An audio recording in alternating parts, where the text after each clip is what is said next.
Здорово, Монокаст здесь. Это легендарная группа шоу, где мы собираем мечту каждого меломана, супергруппу из лучших музыкантов разных легендарных команд. Сегодня у нас 3 легенды альтернативного металла: Slipknot, Five Finger Death Punch и Mudvayne. И мы готовы к ссорам, спорам и фанатским разногласиям. Ну а в конце мы посчитаем, из какой команды больше музыкантов попало в идеальную группу, и объявим ее лучшей группой выпуска. А вы обязательно оставляйте свою версию в комментариях. Погнали! Кто же у нас сегодня оказался в списке избираемых в этой избирательной кампании, можно так сказать? Первая группа — это просто супер коллектив под названием Slipknot.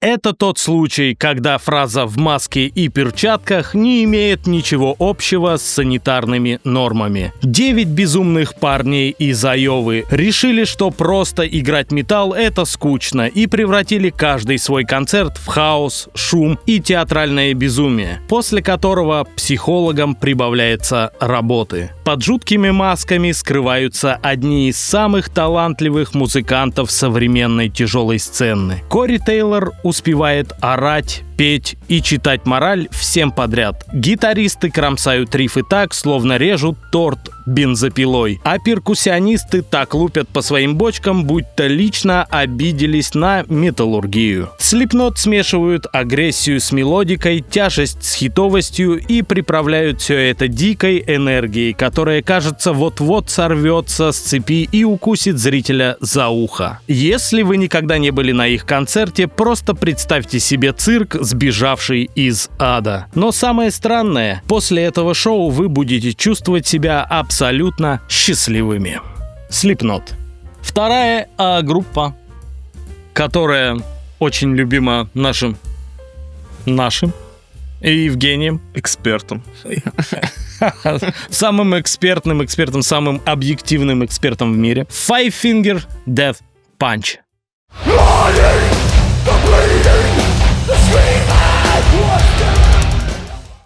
Что ты? Не люблю их. Если бы брутальный морпех решил взять гитару и вместо инструкций по самообороне начал петь о своих чувствах, получились бы Five Finger Death Punch. Эти парни из Лас-Вегаса знают, как превратить тяжелые рифы и грохочущие барабаны в абсолютные хиты, которые хочется слушать и в спортзале, и за рулем, и даже во время медитации. Если, конечно, ваша медитация предполагает разбивание кирпичей, например. Айвен Муди — вокалист, который выглядит так, словно только что подрался с медведем и победил. Привет, Шоколай.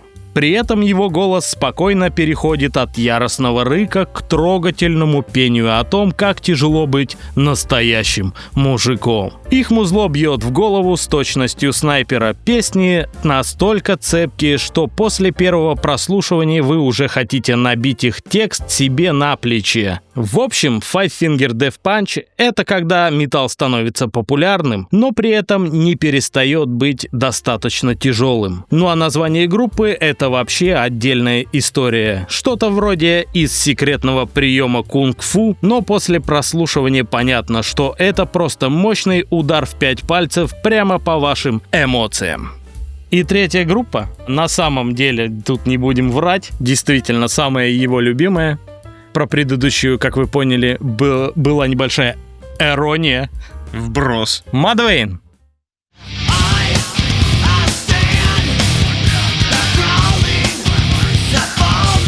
Вот это. Не ругайся матом. Вот это прикольно. Та самая группа, которая показала всему миру, что можно краситься как инопланетянин и при этом играть настолько сложную музыку и умную музыку, что фанаты до сих пор спорят, это все-таки нью-метал, прогрессив или просто джаз, немножко сошедший с ума. Они появились в эпоху, когда мир отходил от шока, устроенного Slipknot, но вместо того, чтобы просто подражать, решили пойти немного дальше и устроить еще больший музыкальный беспорядок. Чет Грей — фронтмен с голосом человека, который одновременно кричит и страдает, мгновенно запоминается не только своим лицом, раскрашенным так, как будто он только что побывал в ДТП, но и невероятной харизмой, от которой веет одновременно и отчаянием, и каким-то психоделическим кайфом. Мадуэйн — это музыкальная шкатулка, которую невозможно просто открыть и закрыть обратно. Ты открываешь ее, а оттуда выпрыгивает безумие, определенная виртуозность и какая-то странная, но невероятно притягательная жуть. Итак, мы начинаем с вокалистов. Как всегда, по стандарту и по традиции. Первый вокалист — это будет, естественно, наш любимый и обожаемый Кори Тейлор, мать его. Корюшка. Особенно любимый, видимо, в Санкт-Петербурге, потому что корюшка — это их фирменное блюдо. Кори Тейлор, группа Slipknot. Следующий у нас Айвен Муди. Ты бы хотел себе фамилию Муди? Евгений Муди. Или Муди. Мне кажется... Тогда фамилия была бы слишком говорящей. Мне кажется, я бы тогда был слишком сильно забуллинг. Забуллинг. В общем, он поет в группе, как ты понимаешь, Five Finger Death Punch. Да, и третий человек — это потрясающий Чет Грей из группы Мадуэйн. Вот так, давайте ж выбирать, с кого же мы начнем, а кем же мы кончим. Кем мы кончим, а? Вот такие шутки у нас сегодня, дорогие друзья. Нечего сказать и нечего добавить. И ни одного матного слова. Начнем с дегтя. Какого дегтя? Что ты хотел сказать этим? Надо дегтя. Вот этот известный Фред Дегть? Одна из моих любимых групп — это Мадуэйн. Так. И начнем со слабого звена этой группы, с Чеда Грея. Ты решил обосрать вокалиста? Обосрать. Указать на его недостатки. И почему он недостоин места в идеальной группе. Так. Вот, во-первых, почему я не люблю Чеда Грея, потому что из него у Мадуэйна была пауза больше 10 лет. Он ушел с Винни-Полом из «Пантеры». С Винни-Пухом. Куда идем мы? Супергруппу Hell Ага. пока Винни-Пол не покинул наш мир. Потом он вернулся такой: Мадуэйн, давайте заново, ребята, играть. Я пришел. Он был тощеньким такой, молодой, стройный такой, можно сказать, энергичный, подвижный, пел, кричал. Он вернулся в Мадуэйн. Я как раз вот эти вот эволюции Чеда Грея смотрел. Растолстел настолько после Винни-Пола, что большую часть концерта под него ставили такую специальную стойку. Там наш гитарист стоит, знаешь, чтобы он не укатил. Да, это под него стойку ставили, чтобы нам ли шутить об этих делах? чтобы он на ней лежал, короче. Ему надо это, знаешь, как под яйца такой подставка садишься. А яйца как крепеж, чтобы ты не упал никуда, ни туда, ни сюда? Они у тебя металлические, что ли, прям вот так? У меня стальные, между прочим. Все, давайте.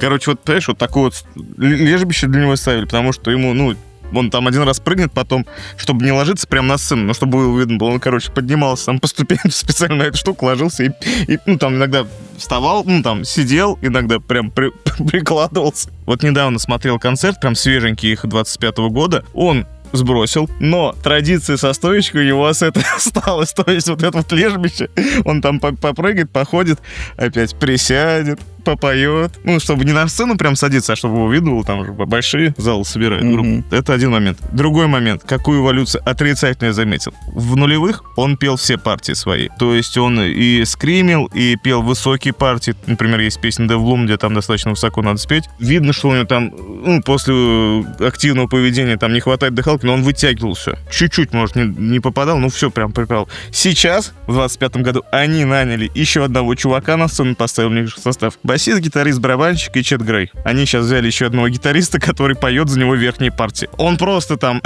орет. В сторонке так поставили. Да, его поставили в сторонке, сзади рядом с барабанщиком, и он поет все верхние партии за него. Поэтому Чет Грей лесом. Вот. По поводу Айвена Муди. Во-первых, фамилия... Ничего не имею против его фамилии, но на студийке, когда мы слушаем студийку, там он и такие разнообразные достаточно партии.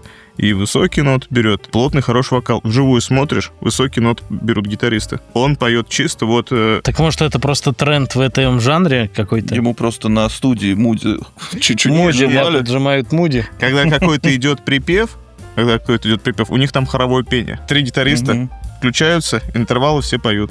Он вот в каком-то удобном для себя диапазоне, там, грубо говоря, в 1,5 октавы где-то там, не выше 1 октавы точно. И вот это вот его интонирование хорошее, попадание в нот, конечно, можно сказать, идеально. Но, скорее всего, я смотрел концерт, потому что это группа уже 10-х годов, где там, скорее, уже потюненные, либо уже переписанная студийка. Но сам факт... А ты думаешь, раньше не переписывали, что ли? Переписывали, только не тюнили, и все. Ну, возможно. Ну, факт в том, что из-за него ребята все дотягивают, притягивают, и вот этот вот объем, все вот эти вот эффекты достигаются за счет хорового пения. А Иван Муди, да, отлично работает на сцене, но это не идеальная группа. Вот Кори Тейлор. Косяки есть.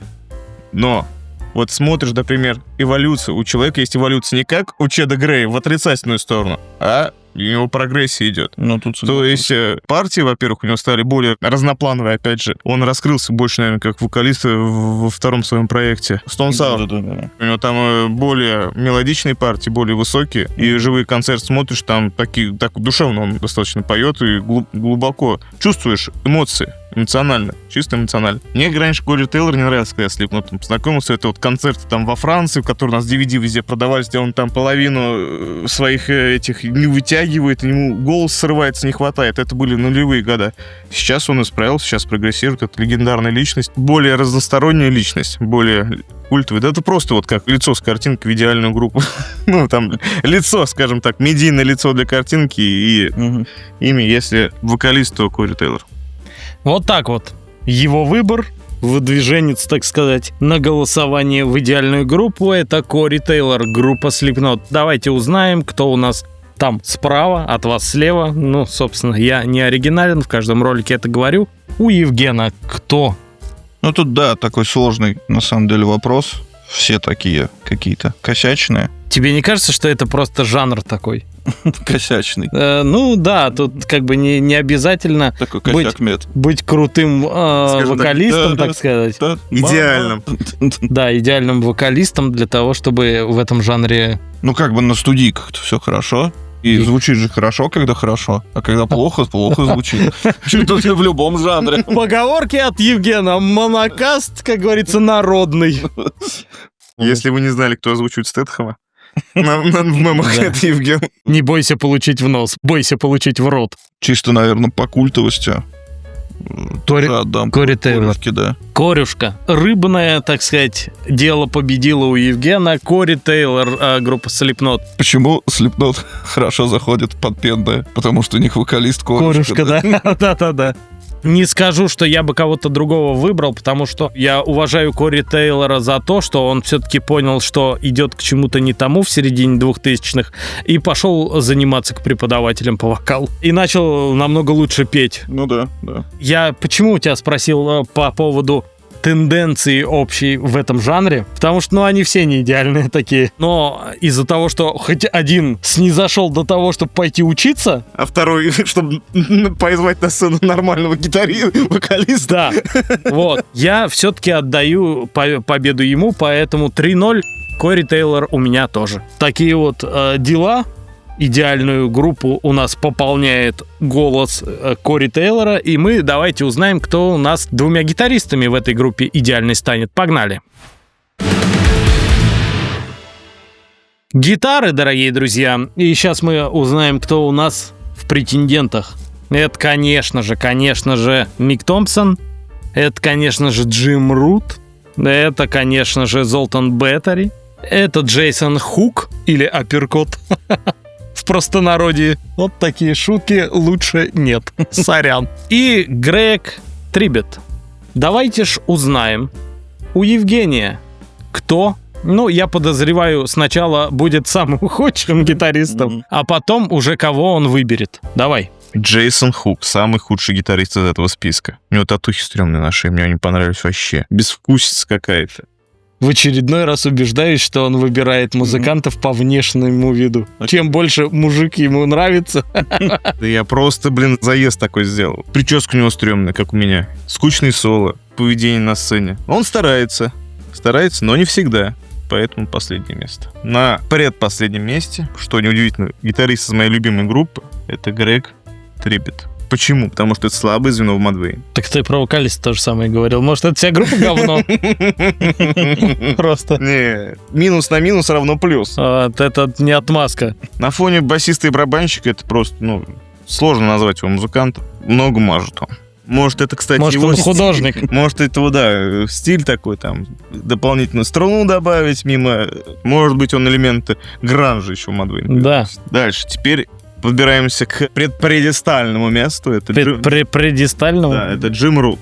Почему Джим Рут? Потому что это второй номер в Slipknot, а первый номер по-любому попадет в идеальную группу, и уж просто, чтобы разнообразить, поставим на второе место Золтан Баттери и Мик Томпсон. Вот эти вот двоечка великих гитаристов в своем жанре. Золтан Баттери — это основатель, главный автор песен Five Finger Death Punch. Вот он офигенно на сцене себя ведет. У него вкусное звучание. Губы. Щечки, глазки. Вообще красавчик мужчина. Татухи хорошие. Ясно. Вот. Кстати, в 2010 году он получил премию лучшего шредера от Metal Hammer. Так что это не только мое мнение, что это... Лучше, чем оригинальный из черепашек ниндзя. Ты знаешь, что такое лучший шредер? Хорошо бумагу пережевывал. Золтан Баттери и Мик Томпсон. Просто вот это вот Мишка с игрушечной гитарой. Он играет классно, он играет И классно, измельчитель бумаги. технично. Вот это вот его манера поведения на сцене, когда там игрушечная гитара, маска такая маленькая, щеки торчат. И вот этот вертолет во время рифа. Золтан Баттери и Мик Томпсон. Да, абсолютно верно. Давайте узнаем, кто у Евгения вышел в лидеры, так сказать, в идеальную группу. Нет, что интересно, у нас с Женькой прям сошлось сейчас такой выбор. Но я бы на свое последнее место поставил бы Джима Рута. Это просто гитарное безобразие. У него прям чавканье. Я не знаю, как он вообще металл играет. Еще и бошки ему сделали. Оранж, зачем? Ну, в смысле, он же известный музыкант. Я, кстати, вот Джим Рута не рассматривал, потому что я сразу знал, что я его не поставлю вместе с Мик Томпсоном в идеальную группу. Это было бы глупо. Ну, это было бы неправильно. Других гитаристов в расчет не брать. А у тебя какой выбор в итоге? Мик Томпсон И Золтан и Баттери? Золтан Баттери, да. Вот тоже. так. Получается, что тут мое мнение ничего не решит. Тем не менее, я все-таки расскажу, кого я хотел поставить на мое, так сказать, место, выдвинуть моих претендентов. Это был бы Мик Томпсон и Грег Трибет. Я хотел это сделать, но это ничего не изменит. Только в голосовании добавится голосов Мику Томпсону. Ну, вот так вышло. Мик Томпсон и Золтан Баттери. Наши два гитариста в идеальной группе сегодня. Поехали, узнаем, кто станет бас-гитаристом. Go! Бас-гитаристы, да? Как мы всегда делаем, в составлении идеальных групп мы берем в праймовые годы, так сказать, составы. Поэтому Пол Грей, Крис Кейл и Райан Мартини. Или Мартини. Мартини. Откуда ты знаешь? Может, Мартини? Может, у него итальянские корни? Как скажешь. Тем не менее, скажите в комментариях, как правильно его называть: Мартини, Мартини или Мартини. Такие три человека. Естественно, конечно же, мы сейчас попросим назвать лучшего бас-гитариста нашего бас-гитариста. Евгений, мочи. Начнем с позорища. Это просто не дёкоть, это не слабое звено, это позорище. Крис Кейл. Это топовый басист, интересная техника игры медиатором. От локтя. Чтобы бицуху качать весь концерт. Вот так вот прям. Смотрится офигенно. Так 70%, Потом я так 70% панка играют. Ну, это металл. И потом я смотрю, Нет, что он на там басу играет. Что он там играет? У него, партии нет. Нет. Зато так это эпично смотрится. Панки, кстати, басисты в большинстве своем неплохие, если что. Гитаристы так в панке играют. Ну да. А басисты, Басисты там и пальцами, и тейпингами. Пальцами. Даже вот мы недавно Ты были любишь пальцами вообще что-то делать? конечно. на фестивале, там панки-то играли. Король Шут-то еще перепевал. Бригадный подряд. Да, там басист. Офигенная техника, он и тейпинг, он медиатор-то в руки не брал, и все пальчиками, все четко звучит. Ага. Вот, Крис Кейл, вот, то есть он такое ощущение, что он весь концерт качает бицуху, короче. Вот так. Движение офигенно. Ну, Поет успевает? классно. Успевает? Успевает, да, наверное. Опять же, там же Может, он как Там этот, непонятно. как Соник, только рукой так-то. классное поведение на сцене, но, блин, это позорище. На втором месте Пол Грей. Вот это прям какой крепкий, хороший бас-гитарист для метал-группы. Четко все играет. Где надо прыгнет, где надо головой помашет, где надо гриф подтянет там. Но у нас есть виртуоз просто. Райан Мартини — это лучший басист для металла, который может существовать в современном мире. Это я уже еще подчеркивал в нашем топе бас-гитаристов. Переходите, смотрите. Да. У нас на канале есть топ бас-гитаристов. Я когда смотрел, готовился к видео, смотрел концерты, я просто залип на концерте Мадвейн, причем 3 концерта посмотрел, что было там в нулевых, что было там в 20-м после воссоединения их, и что в 25-м году. Везде просто офигенские проходочки партии, вот это вот гипернасыщенные. Да и просто людям даже подклад не нужен. Он играет и ритм, и мелодию, и кач, там, и еще что-то добавляет. Это просто офигенно. Просто лучший бас-гитарист. То есть твой победитель и кандидат в идеальную группу — это Виртуоз. Райан Мартини или Мартини. Напишите еще раз в комментариях. Вот так, а мы узнаем у Евгена. Здравствуйте, Евген. Кто стал вашим человеком, любящим подергать за толстенькое? Ну, тут, как говорится, если у тебя есть виртуоз, то надо его использовать. Поэтому Райан Мартини. Вот так. Вы что? Дорогие друзья, я вспомнил, что мы не материмся. Творите сегодня. Совсем, что ли? Одурели, да. Без права выбора. Вы что тут задуряетесь? Выделываетесь, да. Что вы позволяете себе вообще? Евген, у нас просто с тобой топ, а у нас ведущий озвучивает. Я, похоже, да, объявляю просто. Ведомый. Ладно, хорошо. Я назову Райан Мартини. Или Мартини. Или Мартини. Нам ближе Мартини, как. Нам ближе Мартини, да? Да-да, Вот. со льдом. Но это чисто по духу. Так лучше вискарь, конечно же. Или какой-нибудь ром. Мы никому ничего не рекомендуем. Это просто наш выбор жизненный. Если бы у виртуоза была фамилия Виски, Да. Мы бы выбрали его, если бы он даже не был виртуозом. Тем не менее, Райан Мартини или Мартини попадает в нашу идеальную группу. Лучший бас-гитарист. А мы сейчас узнаем и поедем же к этому, кто станет лучшим барабанщиком в этом коллективе. Погнали! На барабанах у нас, значит, сегодня Джой Джордисон, Джереми Спенсер и Мэтью Макдоналл. давай с тебя начнем. С меня? Да, чтобы у тебя был право голоса. Евген, предоставим ему Чтобы право у меня голоса. право голоса было. Просто из любви и уважения к этому человеку вы все прекрасно понимаете. И вы, дорогие друзья, тоже все прекрасно понимаете. Я ставлю в идеальную группу из этих 3 коллективов Джой Джордисон. Джой Джордисон здесь, я считаю, по праву, не знаю по какому, возможно, он и не являлся самым крутым, но, тем не менее, спасибо, как говорится, за всю историю его существования в группе, спасибо за прикольные моменты, спасибо за вирусные моменты. Никто не знал, что они называются вирусными, но, тем не менее, разлетались по всему миру с его разными драм-соло и так далее, и так далее, и так далее. Джой Джордисон.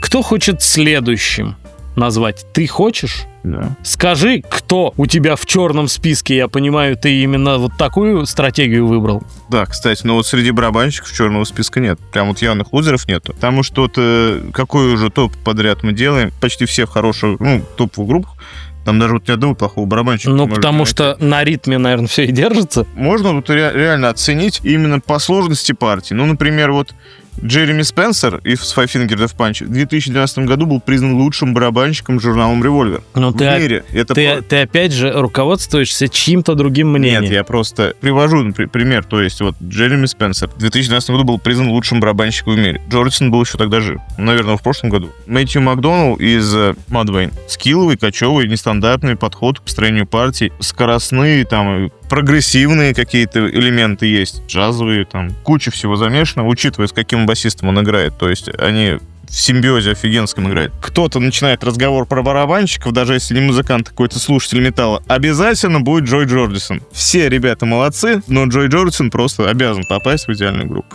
Спасибо тебе большое, Джой Джордисон, в идеальной группе от Женьки. Евгений, понимаете ли вы, что впервые в жизни, так сказать, или, может быть, впервые в нашем ролике от вашего мнения ничего не зависит? Да. Но, тем не менее, нам очень интересно услышать, что вы скажете по этому поводу. Ну, не знаю, я как бы уже высказывался в предыдущих видео. Мы помним твои высказывания про Джои Джордисона и сравнение его с новым барабанщиком. Да. Смотрите, кстати, топы барабанщиков. Тоже у нас есть. И как-то не хочу я его. Ну, возьми кого-то другого. Тебя? Меня, например. После съемок. После съема. А можно прямо сейчас? Мы замажем, мы поставим цензуру. Замажем экран. Жвачку так. Я думаю, Макдоналл из Мадвейна.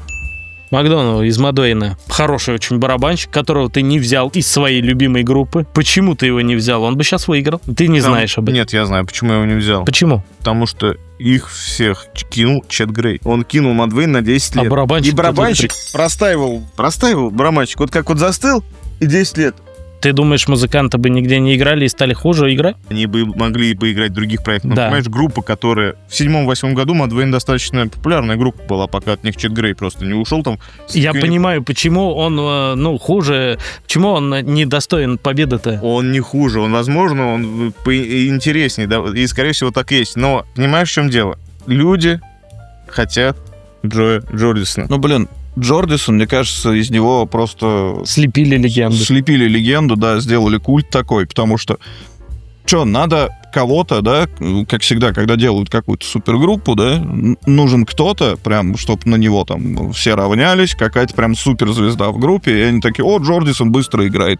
Пофигу, типа, как, да, быстро сделаем из этого, типа, самый быстрый барабанщик мира. Да, а кто не знал, кстати, нам люди некоторые высказывали определенные такие тезисы. Лучший музыкант тот, который умеет быстрее играть. Это неправда. Вообще на любом инструменте. Пусть это будет гитара, пусть это будет барабаны или там любой другой инструмент. Неправда. Да, поэтому Касагранде в Слипкноте. Ну, Ксагранда мы не взяли, мы взяли бы праймовую вот эту группу на пике популярности, можно так сказать. Понятно. Тем не менее, у тебя такой выбор. И что же у нас, дорогие друзья, получается с вами? Выходит так, из группы Mudvayne и из группы Five Finger Death Punch у нас попадает по одному человеку. Да, это басист и один из гитаристов. И из группы Slipknot у нас попадает аж 3 человека, да? Это вокалист, это гитарист, и это барабанщик, я так понимаю. Поэтому, дорогие друзья, сегодня даже без дополнительных голосований лучшей группой выпуска становится Slipknot. Ну, у нас интересная такая группа. Спасибо продюсерам. Спасибо продюсерам, ура. Слипнота. Да. Ну и Мику Томпсону. Да, за $200, переведенных нам на крипту. Вот. Об этом мы говорить не будем, но тем не менее скажем. Вы никому не рассказываете. Да. Спасибо вам большое, дорогие друзья. Вот такая вот идеальная группа у нас получилась сегодня. Пишите обязательно в комментариях, какую бы идеальную группу выбрали вы из состава этих 3 групп. И какая бы группа стала лучшей из этих 3 групп в сегодняшнем выпуске. Ну, а мы с вами прощаемся до следующего раза, до следующего ролика. Спасибо большое. Монокаст был здесь. Пока. Спасибо за лайк и подписку.